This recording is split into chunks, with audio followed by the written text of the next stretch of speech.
Beautiful, isn't it? To us, these are beautiful landscapes.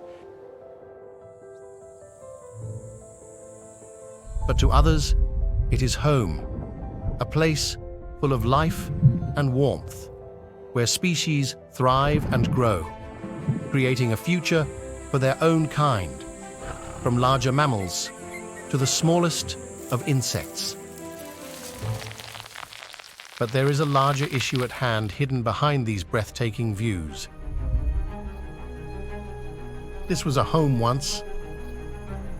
As a result, from an uninvited guest, also known as the biggest predator known to man, humans.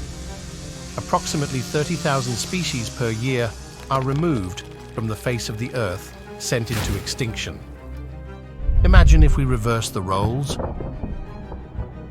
That's where you come in.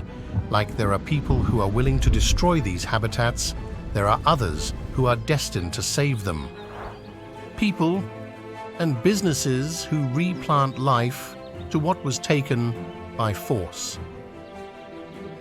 These people are the ones who give others the chance to thrive again, creating peace.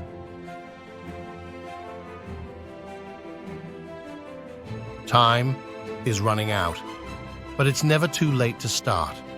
Act now.